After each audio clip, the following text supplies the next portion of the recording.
nos invités pour décrypter ce volet peut-être un peu plus politique. Daniel Simonet, député LFI de Paris, Véronique Louwagie, députée LR de l'Orne, et bonjour. Alexis Izard à distance, député Renaissance de l'Essonne. Bonjour à tous les trois.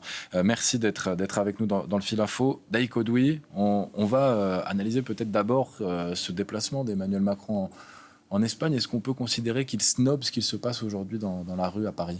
Non, et en région. Simonet, quand Mathilde Panot dit qu'il est pleutre, c'est évidemment exagéré et caricatural. On est dans le jeu politique, c'est un rendez-vous diplomatique qui est prévu longtemps à l'avance, pas question d'annuler, parce que Emmanuel Macron envoie le signal qu'en effet, on n'est pas dans une journée de crise aiguë en France. Là où on peut poser la question, c'est pourquoi il est accompagné de quelques ministres, Gérald Darmanin ou Clément Beaune, qui sont concernés par ce qui peut se passer aujourd'hui en France, tant au niveau du maintien de l'ordre que des transports. On peut ajouter aussi peut-être le ministre de l'Éducation. Oui, on peut questionner cette présence des ministres. C'est pas une manifestation d'un mépris de la part du gouvernement. C'est juste pour dédramatiser, pour rendre un peu moins solennelle la journée d'aujourd'hui en disant la réforme des retraites, son avenir, il ne se joue pas sur la mobilisation d'aujourd'hui. Donc ce n'est pas un signe de mépris, c'est plus un petit message politique à envoyer. Il n'y a pas la crise, il n'y a pas le feu au lac. Daniel Simonet, mépris ou message politique? Moi, je vais vous dire, c'est une première journée d'un mouvement historique. Oui, on a rendez-vous avec l'histoire, parce que cette attaque des retraites, cette réforme des retraites, elle est extrêmement grave. Le gouvernement veut voler 2 ans à l'ensemble des Françaises et des Français, 2 ans de vie. Alors que les rapports de l'Oxfam l'ont montré, il suffirait de taxer 2% des 42 milliardaires de ce pays. Vous financez, il n'y a pas de problème. Donc on a un choix. Il aurait dû être présent, Emmanuel Macron. On a un choix de ce gouvernement de mépriser, de piétiner et de violenter l'ensemble du peuple. Mais en fait, ils ont réussi à faire l'unité du peuple contre eux. L'unité du peuple. Regardez les sondages.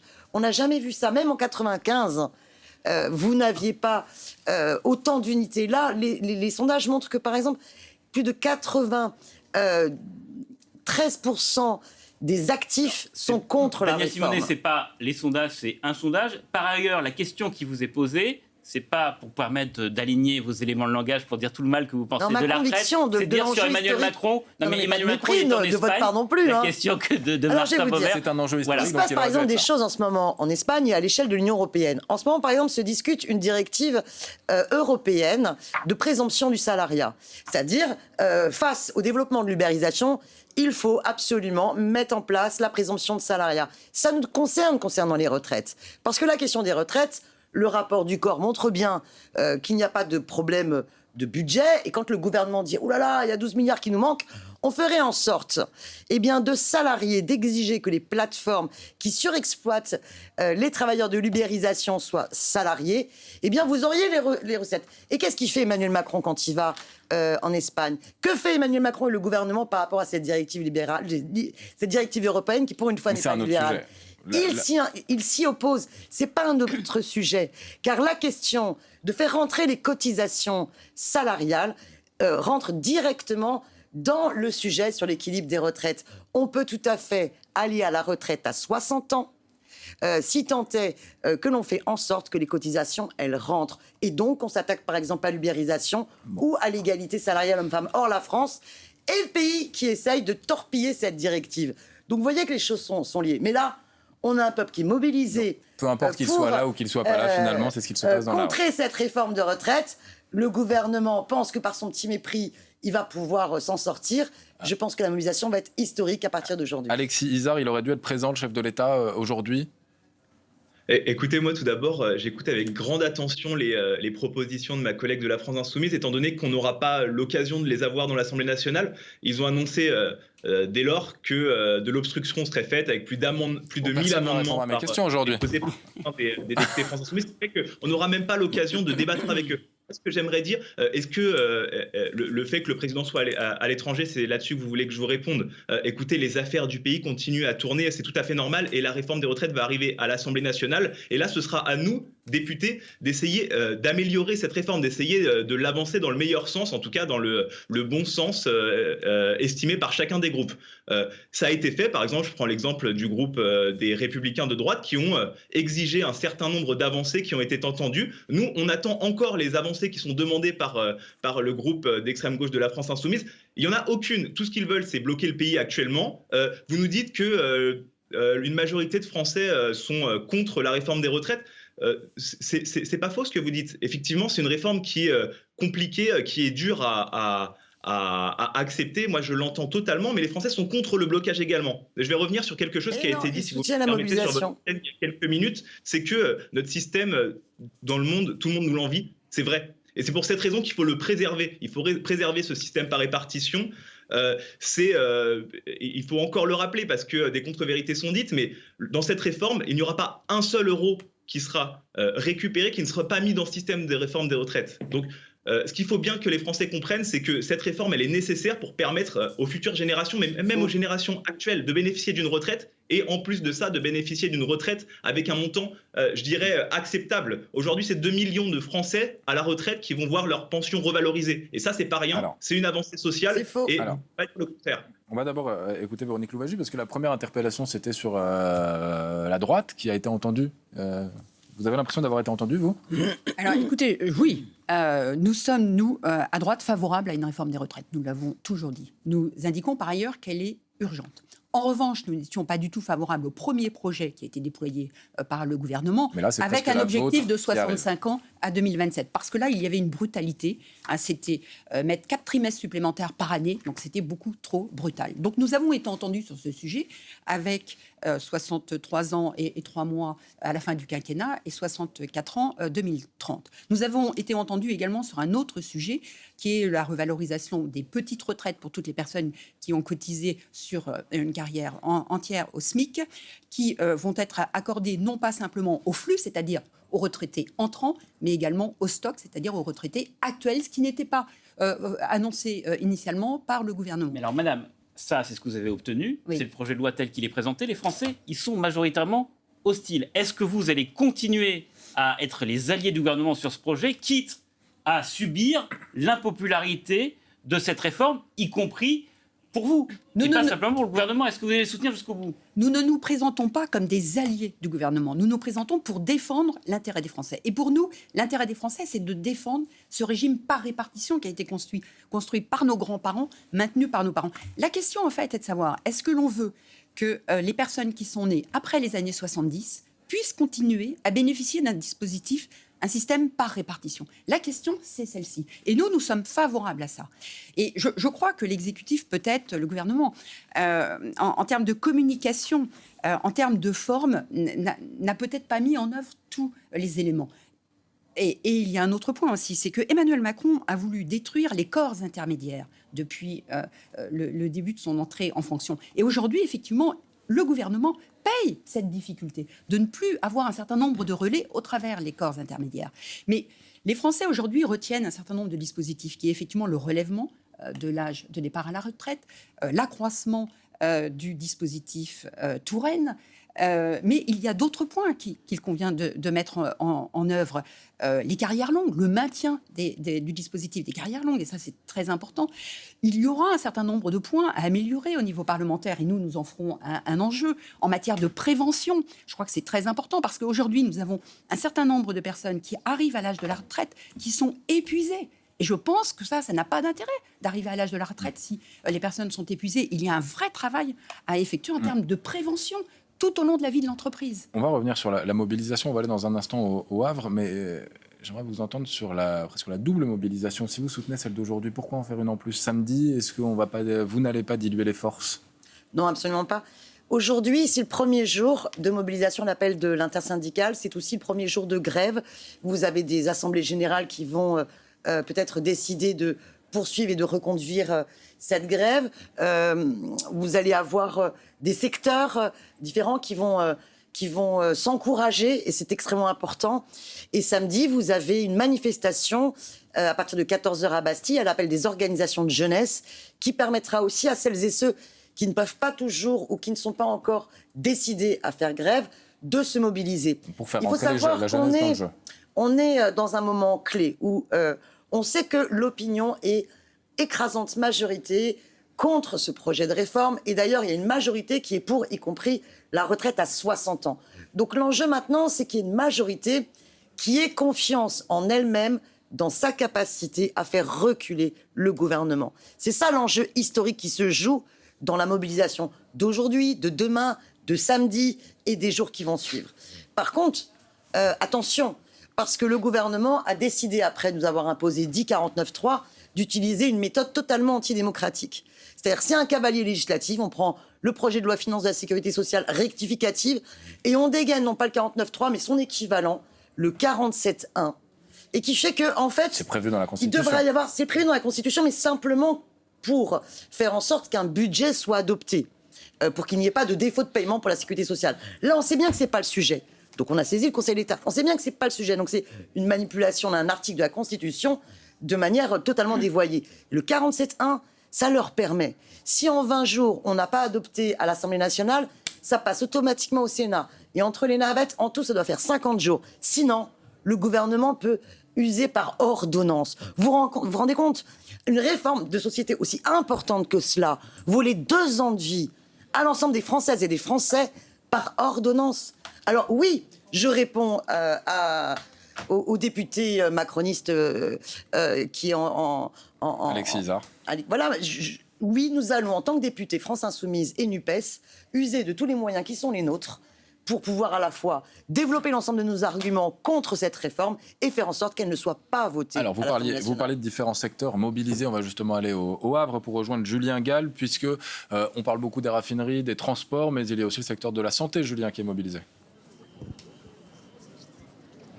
Oui, effectivement, et je suis avec Yann Adré, aide-soignant psychiatrie syndicat Sud. Bonjour. Bonjour. Alors, tout d'abord, première question très simple. Pourquoi est-ce qu'aujourd'hui, au Havre, vous venez vous mobiliser, vous venez manifester contre la réforme des retraites ? De toute façon, le syndicat Sud est toujours présent contre toute injustice, les injustices sociales. Et là, c'est preuve du monde aujourd'hui présent et vraiment très, très nombreux par rapport à l'injustice des retraites. On nous parle qu'il faut travailler beaucoup plus longtemps pour pouvoir, soi-disant, que le régime de retraite puisse exister. Pendant la période de Covid, il y a quand même le CAC 40 qui a fait 200 milliards de profits en plus. Eux, on n'en parle pas et mobilisés. Si je parle plus pour la santé ou quoi aujourd'hui, arriver à 60 ans pour pouvoir partir au travail, je pense que c'est largement récompensé. Et je ne pense pas qu'à la santé, je pense aussi aux travailleurs qui sont soit dans les tranchées avec des pelles, soit qui sont aussi dans les caissières. C'est tous les héros de la période Covid qu'aujourd'hui on oublie, on dit allez, continuer à retourner au charbon. Les trucs musculotiques, de toute façon les gens ils n'iront pas jusqu'à 67 ans, ils partiront en invalidité en avant. Et puis donc ils seront dans la précarité parce que ce sera la maladie qui prendra le pas sur la retraite, donc avec des retraites encore minimes, donc il faudra trouver des petits boulots pour faire derrière. Je suis désolé, le régime il existe, il y a des moyens, il y a la finance, on donne 160 milliards chaque année pour pouvoir aider les entreprises à survivre. Il y a certaines entreprises comme Total, je ne sais pas s'ils ont vraiment besoin de toutes ces aides-là par exemple dessus, c'est pas pour stigmatiser spécialement une entreprise. Mais l'argent, quand ils en cherchent, il y en a dessus. Sur la pénibilité, les propos de la Première ministre, par exemple, ne vous ont pas convaincu ? Non, j'ai l'impression que ces propos sont assez bornés quand même sur certains niveaux par rapport à la pénibilité. Je suis désolé, il y a plein de métiers, tous les métiers peuvent être pénibles dessus ou quoi, donc c'est pas suffisant. La retraite, c'est pour tout le monde, qu'on puisse partir à 60 ans encore dans les bonnes conditions. À 70 ans, physiologiquement, de toute façon, on a un vrai ralentissement. Donc pouvoir avoir 10 ans à pouvoir profiter de la retraite, je pense que c'est un minimum, et pas seulement avoir 2 ou 3 ans, parce que 67 ans, c'est beaucoup trop proche de l'âge où on commence un petit peu à ralentir, à freiner. Alors il y a eu un bras de fer très dur il y a 3 mois, c'était en novembre, à l'automne dernier, avec contre le gouvernement par rapport à la baisse du pouvoir d'achat. Est-ce que vous appelez à de nouveau une mobilisation très forte, très importante, très suivie pendant très longtemps, donc qui forcément auront des impacts pour les automobilistes par exemple, pour les salariés dans les mois à venir, dans les semaines et les mois à venir? Effectivement, oui, on peut appeler dans ce sens-là ou quoi. Alors c'est vrai, on entend tous les collègues qui ont besoin de pouvoir travailler, parce que la grève, c'est un vrai coût. Il va falloir penser à fabriquer des vraies caisses de grève. Mais est-ce que ça vaut le coup quand même que ça soit plus compliqué pendant 1 mois, 2 mois, 3 mois s'il faut derrière, pour que ça soit le bénéfice pour l'intérêt commun derrière, que les gens puissent avoir des vraies retraites décentes? Je pense que c'est important dessus. Soi-disant, il y a eu des vraies consultations, que le pays avait changé. Monsieur Macron avait entendu qu'il fallait entendre le peuple. J'ai même pas entendu un référendum à l'avance ou quoi sur la retraite 60 ans ou pas 60 ans. Et oui, il va falloir marquer le coup, aller beaucoup plus loin dessus, parce que sans lutte, il n'y arrive rien. On entend que Madame la ministre dit elle a consulté, on a l'impression que c'est juste un DRH, il demande l'avis, ouais d'accord, vous n'êtes pas d'accord mais je continue quand même. Mais non, entendez l'avis, il y a d'autres solutions que faire travailler les gens. Merci beaucoup, merci à vous. Voilà la manifestation qui continue ici au Havre avec plusieurs milliers de personnes et qui grandit petit à petit au fur et à mesure de la matinée. C'est Julien Gall. Alexis Izard, si toutefois ces manifestations réunissent 1,5 million de personnes, que ça dure, vous pourriez reculer, le gouvernement pourrait reculer ? Il n'est pas là pour reculer. Comme je vous l'ai dit tout à l'heure, ce système, cette réforme, elle est nécessaire pour équilibrer ce système. Quand vous nous dites que les Français sont tous contre, je suis même pas d'accord là-dessus, étant donné, je le répétais tout à l'heure, mais c'est 2 millions de retraités qui vont voir une pension revalorisée. Et je pense aussi à tous ceux qui vont partir à la retraite et qui se rendent bien compte, je crois, qu'il est nécessaire que le système fonctionne, qu'ils aient accès à une retraite. Et j'ajouterais en plus qu'il y a beaucoup d'inquiétudes. Quand on voit les manifestations, les 200 rassemblements, vous entendez qu'il y a au minimum une inquiétude. Mais ça, totalement. Et je la comprends tout à fait. Je ne reprendrai pas les mots de ma collègue insoumise on irait voler 2 ans de vie. Voler 2 ans de vie, j'ai l'impression que ça fait écho, où il nous disait qu'à 60 ans, que finalement les retraités ne profitaient pas de leur retraite parce qu'ils décéderaient juste après. C'est n'importe quoi et je ne trouve pas que ce soit des arguments à la hauteur.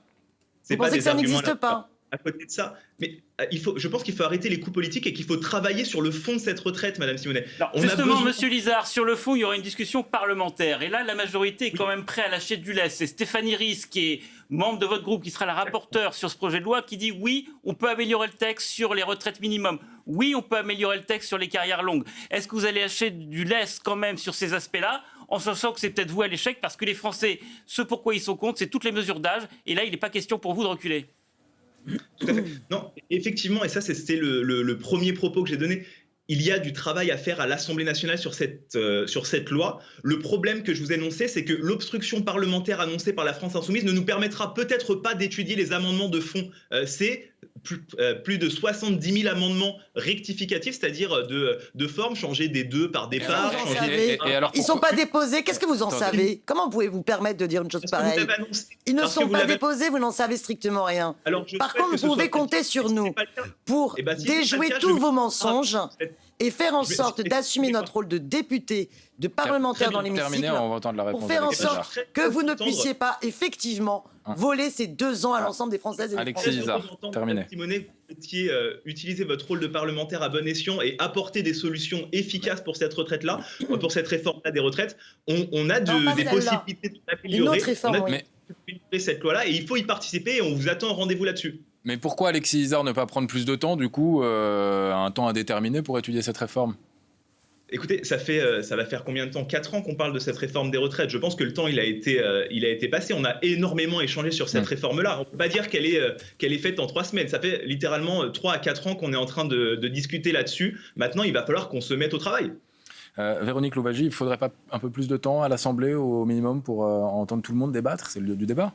Écoutez, j'entendais ma collègue Simonet qui regrettait le dispositif 47.1. En tout cas, moi, ce que je regretterais, c'est si les députés LFI ou de la NUPES font de l'obstruction. Parce qu'effectivement, comme cela a été annoncé, ça n'est pas fait, effectivement, puisque il n'y a pas d'ouverture encore pour les dépôts d'amendements, puisque nous n'avons pas le projet de loi, finalement. Mais il a été annoncé, effectivement, qu'il pourrait y avoir 1000 amendements par députés de la NUPES. Donc ça ferait 75 000 amendements. Donc ça, c'est véritablement de l'obstruction. S'il n'y a pas d'obstruction, je pense que nous avons un délai pour travailler sérieusement, parce qu'il y a des vraies propositions, il y a des sujets très importants. Un sujet dont on n'a quasiment pas parlé, d'ailleurs qui n'est pas du tout dans le communiqué de presse du gouvernement, c'est tout ce qui concerne les pensions de réversion. Il y a des vrais sujets. Il y a 13 régimes de pensions de réversion. Il y a des personnes qui se trouvent en difficulté lorsque le conjoint décède. Et le plus souvent, d'ailleurs, ce sont des femmes, compte tenu des différences d'espérance de vie entre les hommes et les femmes. Alors, que se passerait-il si tout ça ne pouvait pas être étudié à l'Assemblée ?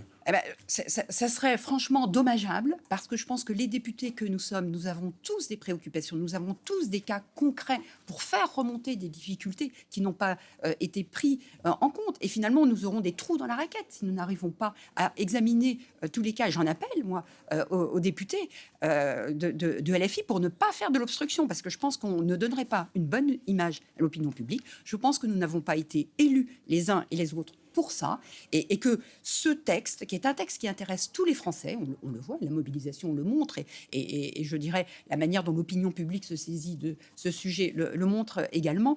Je pense que les Français nous attendent pour justement que nous portions un certain nombre de propositions pour améliorer leur quotidien. Alors, Daniel Simonet, obstruction ou pas? Alors, on utilisera tout notre temps parlementaire pour développer nos arguments, à la fois pour montrer à quel point cette réforme est scandaleuse. Mais ça veut dire quoi? Pourquoi 1000 amendements par député? 1000 amendements par imposer député, 2 ans de plus est inacceptable. Et moi, je vais vous dire, arrêtez de raconter des mensonges. Le rapport du corps est extrêmement clair. Le rapport du corps, les résultats de ce rapport ne valident pas le bien fondé des discours qui mettent en avant l'idée d'une dynamique non contrôlée des dépenses de retraite. Bon, ça, c'est votre position et on l'a compris, mais concernant non, les amendements, est-ce que vous allez en déposer 1 millier par député? Cette phrase que je viens de vous citer, c'est pas la position de la France insoumise, c'est la phrase du corps. Mais donc, la semaine dernière, Jean-Luc Mélenchon, il disait que les prévisions du corps, il n'en tenait pas compte parce que le corps se trompait souvent. Donc il y a des moments où vous montrez le rapport du corps pour aller vers vos arguments, et puis quand ça vous arrange pas, vous dites le corps il se trompe. Excusez-moi, mais un seul chiffre. Écoutez, ça fait 30 ans. En 30 ans, il y a eu 5 contre-réformes des retraites qui à chaque fois disaient le système est en danger. Les projections du corps de ces 30 dernières années ont souvent été plus dramatiques que la situation. Et là, que disent-ils? Que par ailleurs, il n'y a pas de problème. Vous vous rendez compte? Donc, on est dans une situation où on veut nous imposer une seule chose, ce vol des 2 ans. Ça, là-dessus, le gouvernement ne veut pas discuter. On va écouter en 30 secondes. Et par contre, il faudrait discuter du reste. Moi, je vais vous dire, on va faites écouter l'égalité salariale homme-femme, et on est en capacité de financer la retraite à 60 ans. Alors faisons-le, alors que les femmes vont être les premières victimes de votre réforme. On a 30 secondes. Un seul élément, c'est l'équilibre démographique qui est, je dirais, le premier élément. Aujourd'hui, nous avons 17 millions de retraités pour 30 millions d'actifs. 2030, c'est 20 millions de retraités pour 30 millions d'actifs. Donc rien que ça nécessite qu'il y ait une réflexion pour que nous maintenions un système par répartition. Et je pense que nous protégeons toutes les personnes nées après 1960. Merci Daniel Simonet. Merci Daniel Simonet, merci Alexis Izard, merci Véronique Louwagie. On aura évidemment énormément de temps pour continuer à en parler, notamment